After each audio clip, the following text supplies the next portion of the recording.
Hello everyone, welcome back to Parcham. आज हम अपने हिस्टोरिकल फिगर सीरीज़ में अगले जिन पर्सन के बारे में बात करने वाले हैं वो एक बहुत ही शानदार पॉलिटिशियन तो रहे ही हैं, लेकिन बहुत अच्छे ऑथर भी रहे हैं। इन्होंने कई सारे पब्लिकेशन किए हैं, तो उनके पब्लिकेशन से आपको एग्ज़ाम में कई बार क्वेश्चन देखने को मिलेंगे। तो इनके पब्लिकेशन के बारे में हमें बात करनी है, इन्होंने क्या क्या कंट्रीब्यूशन किया इंडियन सोसाइटी में, उसके ऊपर आज हमें चर्चा करनी है। तो बिल्कुल आज हम बात करने वाले हैं पंजाब केसरी के बारे में, मतलब लाला लाजपत राय जी के बारे में। सारी बातें हम जानेंगे, इनकी early life, political life, social क्या कंट्रीब्यूशन रहा है और कौन कौन सी बुक्स इन्होंने लिखी हैं, जिनमें से अनहैप्पी इंडिया, यहाँ से क्वेश्चन आपको कई बार एग्जाम में देखने को मिला होगा। तो आप लोगों से रिक्वेस्ट है कि कॉपी पेन लेकर बैठिएगा, जो इंपॉर्टेंट पॉइंट लगते हैं वो आपको नोट डाउन करते जाइए, जिससे पूरा एक टॉपिक आपका तैयार हो जाएगा अपकमिंग एग्जाम के लिए। पीडीएफ कहाँ से मिलेगी? तो परचम की वेबसाइट से आपको पीडीएफ मिल जाती है, और सेशन पसंद आता है तो आप लिंक को शेयर कर सकते हैं। इसके पहले लगभग मैंने 18 से 20 जो वीडियोस हैं वो बनाए हुए हैं, जहाँ पे मैंने और भी जो हमारे हिस्टोरिकल फिगर हैं उन्हें कवर किया है। जैसे कि हमने शिवाजी महाराज के बारे में बताया है, बाबा साहब अम्बेडकर के बारे में हमने चर्चा की है, ऐसे कई सारे लीडर्स के ऊपर चर्चा की है मैंने। तो हमने एक प्लेलिस्ट बना दिया है, तो आप परचम यूट्यूब चैनल पे जाके प्लेलिस्ट पे जाइएगा, वहाँ पर आपको पूरे हिस्टोरिकल फिगर मिल जाएंगे, तो आप उन्हें एक एक करके पढ़ सकते हैं। Okay, one more important thing, हमारा एसएससी कोर्स अवेलेबल है टेस्ट सीरीज़ के साथ। जो लोग भी कोर्स को या टेस्ट सीरीज़ को परचेज़ करना चाहते हैं तो ये आपको एप्लीकेशन पे मिल जाएगा। आपको सिर्फ पूजा 10 कोड यूज़ करना है, जिससे आपको एडिशनल 10% डिस्काउंट मिल जाए। तो आइए स्टार्ट करते हैं आज का सेशन, और हम बात करने वाले हैं पंजाब केसरी के बारे में, लाला लाजपत राय जी। ठीक है, तो लाला लाजपत राय जी, जैसे कि मैंने कहा कि ग्रेटेस्ट फ्रीडम फाइटर है, और इन्हें पंजाब केसरी या लाइन ऑफ पंजाब के नाम से जाना जाता है। इनका अगर जन्म या इनकी बर्थ एनिवर्सरी के ऊपर चर्चा करते हैं तो इनका जन्म 28 जनवरी 1865 में होता है। 28 जनवरी 1865 को इनका जन्म पंजाब में होता है। कहाँ पर होता है? पंजाब में, तभी तो इन्हें पंजाबी केसरी या पंजाब केसरी का टाइटल दिया गया है। तो 28 जनवरी 1865 को लाला लाजपत राय जी का जन्म पंजाब में होता है। आज के समय में, मतलब उस समय फिरोजपुर डिस्ट्रिक्ट था, आज के समय अगर आप देखेंगे तो मोगा डिस्ट्रिक्ट में इनका जन्म होता है। इनके फादर की बात करते तो इनके फादर मुंशी राधा कृष्ण आज़ाद थे। बेसिकली एक अग्रवाल परिवार में इनका जन्म हुआ है। इनके फादर एक टीचर है, उर्दू और पर्शियन लैंग्वेज के टीचर होते हैं, जबकि इनकी मदर गुलाब देवी हाउसवाइफ होती हैं।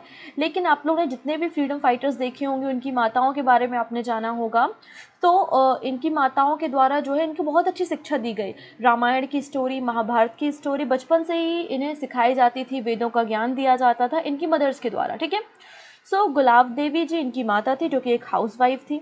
अगर इनिशियल एजुकेशन की बात करते हैं तो इनकी होम टाउन में ही इनकी इनिशियल एजुकेशन होती है। उसके बाद ये लॉ की पढ़ाई करते हैं। ठीक है, एक लॉयर होते हैं, एडवोकेट होते हैं, तो अपनी लॉ की पढ़ाई, जो कानून की शिक्षा लेते हैं, वो कहाँ से लेते हैं? गवर्नमेंट कॉलेज लाहौर से। गवर्नमेंट कॉलेज लाहौर से इन्होंने शिक्षा ली। स्वामी दयानंद सरस्वती जी के द्वारा जो शुरू की गई आर्य समाज थी, तो स्वामी दयानंद सरस्वती से काफ़ी ज़्यादा इंस्पायर थे, है ना, काफ़ी इन्फ्लुएंस थे उनकी विचारधाराओं से। और पंजाब के स्तर पे काफ़ी विरोध भी किया गया था आर्य समाज की आइडियोलॉजी को, क्योंकि वो एकेश्वरवाद पे, एक ब्रह्म पे काम करता है। आर्य समाज जो समाज में उस समय की रूढ़िवादी प्रथाएं हैं, जैसे कि सती प्रथा है, गर्ल्स एजुकेशन है, बाल विवाह है, इन सब के ऊपर चर्चा करता है। और उस समय की सोसाइटी में ये सारी चीज़ें जो डिस्कस करते हैं तो जनता नाराज़ हो जाती है। तो काफ़ी इन्फ्लुएंस थे लाला लाजपत राय जी दयानंद सरस्वती से, और फिर उसके बाद इन्होंने आर्य समाज को ज्वाइन कर लिया। तो पंजाब में आर्य समाज को प्रोपोगेट करने के लिए, आर्य समाज की आइडियोलॉजी लोगों को समझाने में पूरा कंट्रीब्यूशन किसको दिया जाएगा? लाला लाजपत राय जी को दिया जाएगा। तो ये स्वामी दयानंद जी से प्रभावित होकर इन्होंने आर्य समाज को ज्वाइन कर लिया लाहौर में। ठीक है, इसके अलावा हिंदू महासभा के साथ भी ये एसोसिएटेड रहे हैं। इनका जो झुकाव है वो हिंदुत्व की तरफ ज़्यादा रहा है, और हिंदू विचारधाराओं को इन्होंने प्रोपोगेट भी किया है, इसलिए वन ऑफ द मेंबर रहे हैं हिंदू महासभा के। इनका एक बहुत अच्छी बात थी, अगर आप आइडियल्स ऑफ हिंदुज़्म को कंबाइन कर लें नेशनलिज्म के साथ, तो एक आप शानदार सेकुलर स्टेट बना सकते हैं। ठीक है, आप लोग ने एक ट्रायो का नाम डेफिनेटली सुना होगा। वो ट्रायो कौन सा है? वो ट्रायो है बाल गंगाधर तिलक, बिपिन चंद्रपाल और लाला लाजपत राय जी का, जिनको हम लाल बाल पाल के नाम से जानते हैं। क्योंकि आगे जाके आप देखेंगे लाला लाजपत राय जी कांग्रेस को ज्वाइन कर लेते हैं, और कांग्रेस जब ज्वाइन करते तो उनकी जो मुलाकात है वहाँ पे बिपिन चंद्र पाल से हो रही है, बाल गंगाधर तिलक से हो रही है, और तीनों की विचारधाराएं सेम है। तीनों की विचारधाराएं जो है वो बहुत उग्रवादी विचारधारा है, एक्सट्रीमिस्ट लीडर्स के रूप में इन्हें जाना जाता है, क्योंकि जो गोपाल कृष्ण गोखले जी और जो सॉफ्ट लीडर्स हैं उनकी विचारधाराओं से वो अलग बात करते हैं। क्योंकि गोखले जी का कहना होता है या मानना होता है कि ब्रिटिश गवर्नमेंट अच्छी है, बस उन तक हमारी बातें नहीं पहुंच पा रही हैं, तो हमेशा लेटर के ज़रिए वो अपनी बातें ब्रिटिश गवर्नमेंट तक पहुंचाने की कोशिश करते हैं और कहते हैं कि ब्रिटिश गवर्नमेंट अगर हमारे देश में रहेगी तो हम बहुत प्रोग्रेस करेंगे, हमारा देश जो है वो बहुत प्रोग्रेसिव होगा। ऐसे नरम दल के लोगों का, यहाँ पे जो मॉडरेट है उनका ये मानना है। लेकिन जो एक्सट्रीमिस्ट हैं उनका ये कहना है कि अगर ब्रिटिश गवर्नमेंट हमारे देश में रहती है तो ये हमारे देश को तबाह कर देगी, बर्बाद कर देगी, क्योंकि ये बिल्कुल सपोर्ट करते थे पूर्ण स्वराज के बारे में। तो पूर्ण स्वराज की मांग उठाने वाले ये तीनों ट्रायो या लीडर्स रहे हैं। तो यहाँ पे ट्रायो आप लोग ने डेफिनेटली इनका नाम सुना होगा, लाल बाल पाल। आइए कुछ और बातें करते। जैसे कि मैंने कहा कि इनके फादर जो थे वो उर्दू और पर्शियन लैंग्वेज के टीचर थे और इनके फादर का ट्रांसफ़र हुआ। फिर ट्रांसफ़र होने के बाद ये कहाँ पहुँच गए, हिसार में पहुँच गए। 1886 में जब फादर का ट्रांसफ़र होता है तो हिसार पहुँचते हैं और हिसार में इनकी मुलाकात किसके साथ होती है, महात्मा हंसराज। महात्मा हंसराज जी के बारे में मैंने आपको पहले भी डिस्कस किया है। कब, जब मैंने आर्य समाज का मतलब स्वामी दयानंद सरस्वती जी का वीडियो बनाया था, उसमें मैंने महात्मा हंसराज के बारे में आपको बताया था। इन्होंने दयानंद एंग्लो वैदिक स्कूल की स्थापना लाहौर में की और इनका पूरा सपोर्ट, पूरा सहयोग किसने किया है, लाला लाजपत राय जी ने। तो 1886 में ही help Mahatma Hansraj to set up the nationalistic Dayanand Anglo Vedic school Lahore. और आज भी जो डीएवी स्कूल है उसकी कई सारी branches all over the India फैली हुई हैं। हिसार में पहुंच गए। अब ये लॉयर थे, है ना, इन्होंने लॉयर की जो प्रैक्टिस है वो स्टार्ट की और उसके बाद ये फाउंडिंग मेंबर बन गए बार काउंसिल ऑफ हिसार के। तो बार काउंसिल ऑफ हिसार के मेंबर के रूप में भी ये चुने गए थे। इन्होंने हमारे देश में एजुकेशन के लिए तो काम किया ही है, एजुकेशन के लिए काम किया ही है, लेकिन उस समय जो हमारे देश में अनटचेबिलिटी थी, जो छुआछूत थी, उसके खिलाफ भी इन्होंने आवाज़ उठाने का काम किया है। अब इनके अगर पॉलिटिकल करियर के बारे में बात करते हैं तो 1885 में आपको पता है कि जो इंडियन नेशनल कांग्रेस है उसका फॉर्मेशन हो चुका था और 1886 में ये हिसार में थे, ये बात आपको यहाँ से पता चल गई है। जब ये 16 साल के थे, जब ये 16 ईयर्स के थे, तब इन्होंने इंडियन नेशनल कांग्रेस को ज्वाइन किया और इंडियन नेशनल कांग्रेस के मेंबर बन गए। ठीक है, इसके अलावा जब फिर 1888 में और 1889 में जब इंडियन नेशनल कांग्रेस का सेशन होता है, मैंने आपको हिस्ट्री में बताया है कि हर साल दिसंबर के महीने में जो था वो इंडियन नेशनल कांग्रेस का सेशन होता था, मीटिंग होती थी जहाँ पे पूरे डेलीगेट्स और पूरे लीडर्स वहाँ पे मिलते थे और तैयार करते थे फ्रेमवर्क, आगे हमें कैसे लड़ाई करनी है, आज़ादी की लड़ाई हमें कैसे करनी है। तो दिसंबर के महीने में जनरली मीटिंग होती थी। अगर कोई इमरजेंसी है तो स्पेशल सेशन बुलाया जाता था, अगर कोई इमरजेंसी है तो स्पेशल सेशन जो है वो बुलाया जाता था, ये बात आपको पता है। तो 1888 के और 1889 के जो कांग्रेस, इंडियन नेशनल कांग्रेस का सेशन होता है, उसमें डेलीगेट्स के रूप में लाला लाजपत राय जी भी शामिल होते हैं। जैसा कि मैंने कहा कि स्पेशल सेशन की बात, तो यहाँ पर एक ऐसा स्पेशल सेशन था जिसमें लाला लाजपत राय जी इंडियन नेशनल कांग्रेस के प्रेसिडेंट थे। स्पेशल सेशन की बात कर रही हूँ मैं, जो दिसंबर में नहीं हो रहा है, किसी भी बीच के मंथ में हो रहा है। तो एक ऐसा स्पेशल सेशन है जिसके प्रेसिडेंट जो थे वो लाला लाजपत राय जी थे। हम इसको आगे डिस्कस करेंगे, अगर तब तक आपको आंसर पता है तो आप कमेंट में हमको दे दो, ठीक है। चलिए अब बात करते हैं 1905 की। तो 1905 में क्या होता है, 1905 में लॉर्ड कर्जन होते हैं और लॉर्ड कर्जन जो है बंगाल का पार्टीशन कर देते हैं, बंगाल को ईस्ट बंगाल और वेस्ट बंगाल में डिवाइड कर देते हैं। बेसिकली ये पार्टीशन हिंदू और मुस्लिम की जो एकता है उसको तोड़ने के लिए किया जाता है ना। ये पार्टीशन क्यों किया जाता है, हिंदू मुस्लिम एकता के तोड़ने के लिए किया जाता है। ईस्ट जो बांग्लादेश है या ईस्ट जो बंगाल है उसमें आपको मैक्सिमम मुस्लिम मेजॉरिटी मिलेगी और जो आपका वेस्ट बंगाल है वहाँ पर आपको हिंदू मेजॉरिटी देखने को मिलेगी। तो 1905 में बंगाल का पार्टीशन कर दिया जाता है। तो इस बंगाल के पार्टीशन के खिलाफ ये आवाज़ उठाते हैं, अपोज करते हैं और स्वदेशी मूवमेंट को शुरू करते हैं और बोलते हैं कि हमें डोमिनो स्टेटस नहीं चाहिए, हमें पूर्ण स्वराज चाहिए, हमें डोमिनो स्टेटस का दर्जा नहीं चाहिए भारत को, आप तो भारत छोड़ के जाओ, हमें पूर्ण स्वराज दो। तो जब ये प्रोटेस्ट करते हैं पार्टीशन के अगेंस्ट, तो आपको पता है जब भी कोई बड़ा लीडर प्रोटेस्ट करता है किसी भी ब्रिटिश पॉलिसी के अगेंस्ट तो उसको जेल में डाल दिया जाता है। सो इनको भी वर्मा की जेल में डाल दिया जाता है, वर्मा की जेल में लाला लाजपत राय जी को भेज दिया जाता है, लेकिन इनके खिलाफ कोई भी प्रॉपर एविडेंस नहीं मिलते, जिसके कारण 1907 में लाला लाजपत राय जी को जेल से बाहर निकाल दिया जाता है, छोड़ दिया जाता है। ठीक है। इसके बाद लाला लाजपत राय जी यूएसए जाते हैं, और यूएसए में home rule league of America की शुरुआत करते हैं 1917 में। हम सभी को पता है कि बाल गंगाधर तिलक और एनी बेसेंट जो है वो होम रूल लीग की शुरुआत भारत में करती हैं। वैसे ही 1917 में ये अमेरिका जाते हैं।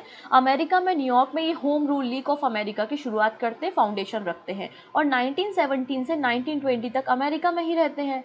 लेकिन उसके बाद ये भारत वापस आते हैं, क्योंकि जब इन्हें जानकारी मिलती है कि रॉलेट एक्ट पास हुआ है, इनको जानकारी मिलती है जलियांवाला बाग मैसकर के बारे में, तो ये भारत आते हैं और जलियांवाला बाग मैसकर के खिलाफ जो है वो बहुत ज़्यादा प्रोटेस्ट करते हैं, क्योंकि बहुत ही ब्रूटल एक्शन जो है वो ब्रिटिश गवर्नमेंट के द्वारा उस समय लिया गया था। ठीक है।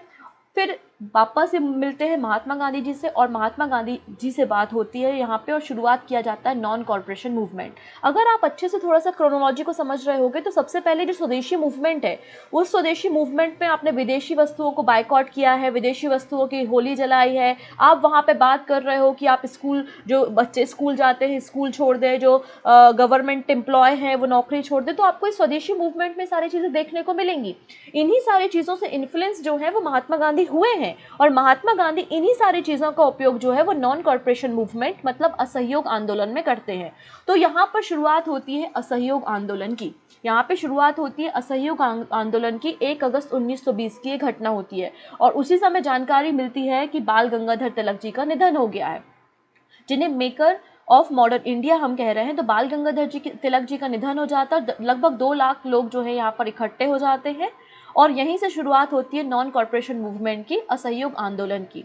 असहयोग आंदोलन के बाद एक स्पेशल सेशन जो है वो कोलकाता में बुलाया जाता है कांग्रेस का 4 सितंबर 1920 को। 4 सितंबर को 1920 में एक कांग्रेस की स्पेशल मीटिंग कैलकाटा सेशन होता है, और इस स्पेशल सेशन को कौन लीड कर रहा होता है, कौन प्रेसिडेंट होते हैं, तो लाला लाजपत राय जी होते हैं। तो इस तरीके से नॉन कॉर्पोरेशन मूवमेंट की शुरुआत होती है, और इसमें भी आपने देखा होगा कि बड़े स्तर पे जो नेता होते हैं उनकी गिरफ्तारी होती है। तो 1921 से 1923 तक जो है लाला लाजपत राय जी जेल में होते हैं। ठीक है। 1921 से 1923 तक जो है वो लाला लाजपत राय जी जेल में होते हैं, और इसी बीच में चोरी चोरा कांड भी होता है, ये बात आपको पता है, जिसके बाद महात्मा गांधी जी के द्वारा जो चलाया गया नॉन कॉर्पोरेशन मूवमेंट है उसको वापस ले लिया जाता है, असहयोग आंदोलन को वापस ले लिया जाता है, जिसका काफ़ी अपोज लाला लाजपत राय जी करते हैं, काफ़ी नाराज़ होते हैं, और लगभग 1924 आते आते तक बिल्कुल भी इनकी विचारधाराएं जो है वो कांग्रेस के साथ मैच नहीं खाती, और जब कांग्रेस के साथ इनकी विचारधाराएं मैच नहीं खाती तो वो इंडियन नेशनल कांग्रेस को छोड़ देते हैं, और उसके बाद कुछ समय के लिए स्वराज पार्टी को ज्वाइन करते हैं। लेकिन उनका मन वहाँ भी नहीं लगता, वहाँ भी विचारधाराओं का जो भी कॉन्फ्लिक्ट होता है उसके बाद वो स्वराज पार्टी को भी त्याग देते हैं। ठीक है। जब जेल से छूटकर आते हैं तो जेल से रिलीज होने के बाद जो सेंट्रल लेजिस्लेटिव असेंबली उसके इलेक्शन होते हैं, और उसमें 1926 में ये इलेक्ट होते हैं। ठीक है। तो इस तरीके से इनकी पॉलिटिकल यात्रा रही, और फिर उस समय आता है साइमन कमीशन। हम सभी को पता है 1927 में साइमन कमीशन बनता है, और 1928 में साइमन कमीशन भारत आता है, और महात्मा गांधी जी के कहने पे पूरे देश में साइमन कमीशन का विरोध हो रहा होता है। रीज़न क्या है कि साइमन कमीशन जो है वो 1919 का जो एक्ट था उसको ही जांच करने के लिए आया है, लेकिन इसमें कोई भी एक भारतीय नहीं है, कोई भी इंडियन ना होने के कारण बड़े स्तर पे इस साइमन कमीशन का विरोध किया जाता है। तो पंजाब में अपने विरोध को रजिस्टर कराने के लिए बिल्कुल शांतिपूर्ण तरीके से पीसफुल तरीके से जो है वो प्रोटेस्ट चल रहा होता है under the leadership of Lala Lajpat Rai जी। तो लाला लाजपत राय जी साइमन कमीशन के विरोध में लाहौर और पंजाब का जो रीजन है वहां पर प्रोटेस्ट कर रहे होते हैं। ठीक है। एक सुप्रिंटेंडेंट ऑफ पुलिस होते हैं, वो ऑर्डर दे देते हैं लाठी चार्ज का, और बहुत ज़ोर से प्रहार किया जाता है लाला लाजपत राय जी के सर पे लाठी से, और जिसके बाद उन्हें काफ़ी इंजरी हो जाती है, और इंजरी हो जाने के कारण उसके बाद ये रिकवर नहीं हो पाते, और कुछ दिनों बाद जो है वो लाला लाजपत राय जी का निधन हो जाता है, इनकी डेथ हो जाती है। तो साइमन कमीशन का विरोध करते समय लाठी चार्ज के कारण लाला लाजपत राय जी का निधन हो जाता है। तो लाला लाजपत राय जी इस बात पर कहते हैं कि मेरे सर पर पड़ी एक एक चोट ब्रिटिश साम्राज्य के कफन की कील बनेगी, और बिल्कुल ऐसा ही होता है, क्योंकि लाला लाजपत राय जी से काफ़ी ज़्यादा इन्फ्लुएंस होते हैं भगत सिंह जी, चंद्रशेखर आज़ाद जी। तो ये लोग डिसाइड करते हैं कि जिनके कारण लाला लाजपत राय जी की जान गई है, हमारे इतने बड़े लीडर की जान गई है, हम तो उसको छोड़ेंगे नहीं, हम तो बदला लेकर रहेंगे। तो यहाँ पर भगत सिंह जी और उनके जो साथ वाले होते हैं वो एक प्लान बनाते हैं स्कॉट को मारने का। ठीक है। लेकिन उनकी जगह पे जो सांडर्स है, जॉन सांडर्स, उनकी हत्या हो जाती है। और उसके बाद आपको पता है जो ट्रायल चलता है भगत सिंह जी, सुखदेव और राजगुरु पे, वो अपने अलग पिक्चर्स मैंने आपको बताई थी, अलग से एक वीडियो कवर किया है। तो इस तरीके से 17 नवंबर 1928 को, 17 नवंबर 1928 को लाला लाजपत राय जी का निधन हो जाता है। अब हम बात करेंगे लाला लाजपत राय जी के सोशल कंट्रीब्यूशन के कारण। तो कुछ बातें तो मैंने आपको बता दी हैं, कैसे कि 1886 में इन्होंने डीएवी जो स्कूल और कॉलेजेस हैं उनकी स्थापना करवाई थी लाहौर में। ठीक है, इस बारे में हम चर्चा आगे कर चुके हैं। अनटचेबिलिटी मतलब छुआछूत के खिलाफ इन्होंने आवाज़ उठाई थी, फाइट की थी, और लोगों के बीच में इक्वलिटी मतलब समानता के लिए काम करना शुरू किया था इनके द्वारा।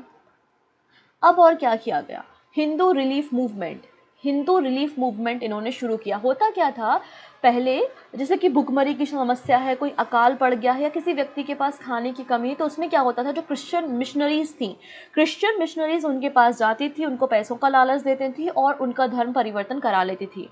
और तो कोई भी हिंदू के साथ इस तरीके से ना हो, अकाल का समस्या उनके साथ ना हो, और वो अपना सर्वाइव अच्छे से कर सकें, जो ईसाई मिशनरीज़ हैं उनके इन्फ्लुएंस में ना आए, इसलिए हिंदू रिलीफ मूवमेंट की शुरुआत जो है वो 1897 में लाला लाजपत राय जी के द्वारा शुरू की गई थी। अगली बात करते हैं servant of people society. Servant of people society की स्थापना भी 1921 में लाला लाजपत राय जी के द्वारा की गई थी। ठीक है, all India trade union Congress के प्रेसिडेंट के रूप में भी इन्होंने काम किया है। और सबसे इम्पोर्टेंट काम अगर आप देखेंगे तो पंजाब नेशनल बैंक, जिसको हम पीएनबी बैंक कहते हैं, पंजाब नेशनल बैंक का फॉर्मेशन या फाउंडेशन स्टोन रखने का क्रेडिट किसको दिया जाता है, लाला लाजपत राय जी को दिया जाता है। तो 1894 में पंजाब नेशनल बैंक की स्थापना की गई, और लक्ष्मी इंश्योरेंस कंपनी, जिसको बाद में आज के समय में हम LIC बोलते हैं, तो लक्ष्मी इंश्योरेंस कंपनी की शुरुआत भी लाला लाजपत राय जी के द्वारा 1894 में की गई थी। इन्होंने हिसार वार काउंसिल की स्थापना की, हिसार आर्य समाज की स्थापना की, ठीक है, नेशनल DAB मैनेजिंग कमेटी की स्थापना की। ये सारे काम इनके द्वारा किए गए। अब इनकी माता के बारे में थोड़ी सी बात करते हैं कि इनकी जो मदर थी उनकी डेथ टीवी जो ट्यूबरक्लोसिस है उसके कारण हुई थी। ठीक है, और आपको पता है कि 2025 तक भारत का लक्ष्य है कि भारत को जो है वो टीवी मुक्त या टीवी फ्री बनाया जाएगा। ठीक है, तो टीवी के कारण जो है वो इनकी माता का निधन हो जाता है। तो 1927 में ये टीवी के लिए हॉस्पिटल खोलते हैं in the memory of his mother. ठीक है, जहाँ पर फ्री ऑफ कॉस्ट जो है या फिर कम से कम कीमतों पे जो है टीवी के पेशेंट का इलाज हो सके। तो 1927 में इनके द्वारा इनकी माता की याद में टीवी के लिए हॉस्पिटल भी रन किया गया है। अगर एडिटर की बात करते तो इन्होंने आर्य गजेट, ठीक है, विच ही हैड फाउंडेड। अब यहाँ पे इनके जो वर्क है एक बार उन पे चर्चा करते हैं। तो सबसे इंपॉर्टेंट यहाँ हम बात करेंगे यंग इंडिया। वेट, अब आप कमेंट करना शुरू करेंगे, नहीं मैडम हमने तो पढ़ा है कि यंग इंडिया महात्मा गांधी का है। यंग इंडिया ये जो बुक आप दिख रही है ये किसकी है, ये लाला लाजपत राय जी की है। यंग इंडिया जो न्यूज़पेपर या जर्नल है उसका पब्लिकेशन महात्मा गांधी जी के द्वारा 1919 से 1931 तक किया गया है। तो दोनों प्रश्नों में अपने आप में अंतर है। ठीक है, यंग इंडिया जो बुक है ये लाला लाजपत राय जी की है, और यंग इंडिया जो जनरल है ना, ऐसा बोला जाता है कि इनके द्वारा ही वो शुरू किया गया था, और जिसको कंटिन्यू किसने किया है, महात्मा गांधी जी ने इसे पब्लिश करा है 1919 से 1931 तक। ठीक है, आर्य समाज से काफ़ी ज़्यादा इन्फ्लुएंस थे। आर्य समाज जिन्होंने ज्वाइन की थी, आर्य समाज की जो विचारधारा है उनको लाहौर पंजाब के रीजन में प्रोपोगेट करने का काम किया था, इसलिए इन्होंने द आर्य समाज पुस्तक को भी लिखा है। नेक्स्ट बात करते हैं England date to India, evolution of Japan. ठीक है, इवोल्यूशन ऑफ जापान इनके द्वारा लिखा गया है। India's will to freedom, message of Bhagavat Gita, message of Bhagavat Gita भी इनकी रचना है। Political future of India, political future India का क्या होगा ये पुस्तक भी इनके द्वारा ही लिखी गई है। Problem of national education in India, है ना, हमारे देश में क्या एजुकेशन से समस्याएं, तो problem of national education in India, depressed glasses and travelogue United state of America, ये सभी के सभी जो वर्क हैं ये लाला लाजपत राय जी के हैं। इसके अलावा जैसा कि मैंने कहा एक बहुत अच्छे ऑथर थे, अनहैप्पी इंडिया जो है वो भी लाला लाजपत राय जी का है। इनके द्वारा कई और पब्लिकेशन या जनरल जो है इनको पब्लिश कराया गया है। The Punjabi, Vande Mataram Urdu daily, people English में, ठीक है, इंग्लिश वीकली पीपल है, वंदे मातरम जो है वो उर्दू डेली है। ये भी स्टार्ट किसने कराया था, लाला लाजपत राय जी के द्वारा स्टार्ट कराया गया था।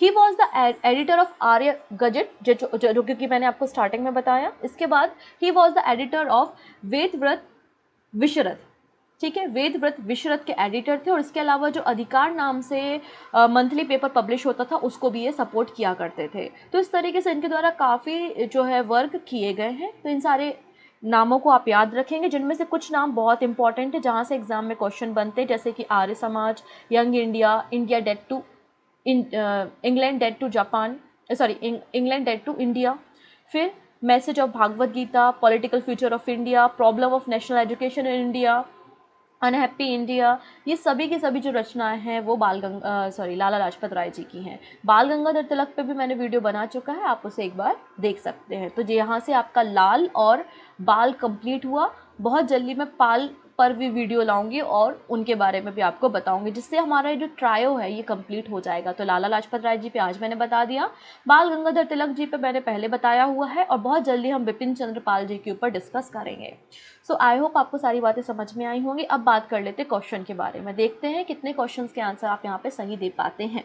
सो पहला क्वेश्चन है यहाँ पर, when was Lala Lajpat Rai born? इनका जन्म कब होता है? तो 28 जनवरी को इनका जन्म होता है 1865 में, पंजाब में। कहाँ पर? पंजाब में इनका जन्म होता है। तो ऑप्शन सी करेक्ट हो जाएगा। Which among the following places is the birth place of Lala Lajpat Rai? Lala Lajpat Rai ji का जन्म स्थान क्या है? तो पंजाब है, option C. Lala Lajpat Rai was associated with the foundation of which bank? तो किस बैंक के फाउंडेशन से एसोसिएटेड है? तो PNB, Punjab national bank, option B. Lala Lajpat Rai was also known as, इनको पंजाब केसरी के नाम से या शेरे पंजाब के नाम से जानते हैं, ऑप्शन डी बिल्कुल करेक्ट हो जाएगा। When did Lala Lajpat Rai die? Lala Lajpat Rai ji का निधन कब हुआ? तो साइमन कमीशन के विरोध करते समय लाठी चार्ज के कारण सर पे लाठी लगने से इनका निधन हो जाता है। ये घटना 17 नवंबर 1928 की होती है, ठीक है। नेक्स्ट है the special Calcutta session of 1920 eight which Mahatma Gandhi propose the non corporation resolution was presided over by? तो किसके द्वारा प्रिसाइड किया गया था? लाला लाजपत राय जी के द्वारा, option C is the right answer. इनमें से कौन सा स्टेटमेंट सही है? He was the editor of Arya gazette, बिल्कुल सही है, जैसा कि हमने थोड़ी देर पहले डिस्कस किया। He founded servant of India society, तो इनके द्वारा सर्वेंट ऑफ इंडिया सोसाइटी की स्थापना नहीं की थी। सर्वेंट ऑफ इंडिया सोसाइटी तो गोपाल कृष्ण गोखले जी के द्वारा शुरू की गई थी पुणे महाराष्ट्र से। इनके द्वारा सर्वेंट ऑफ पीपल सोसाइटी बनाई गई थी। सर्वेंट ऑफ पीपल सोसाइटी इनके द्वारा बनाई गई थी, मतलब पहला केवल एक स्टेटमेंट सही है, दूसरा स्टेटमेंट यहाँ पर गलत है। तो यहाँ पर कंफ्यूज हो जाते हैं लोग। Servant of India society Gopal Krishna Gokhale ji के द्वारा बनाई गई है पुणे महाराष्ट्र में, जबकि लाला लाजपत राय जी के द्वारा servant of the people society 1921 में फॉर्म की गई है। नेक्स्ट है, ये जो सर्वेंट ऑफ पीपल सोसाइटी है ना, उसको ये लोक सेवक मंडल कहा जा रहा है। इसके पहले प्रेसिडेंट कौन थे जिनके द्वारा बनाई गई है? Lala Lajpat Rai ji, option B is the right answer. This is question of the day, what was the reason behind the death of Lala Lajpat Rai? Lala Lajpat Rai ji की डेथ का क्या रीज़न था? इस प्रश्न का आंसर आप हमें देंगे, पहला क्वेश्चन है।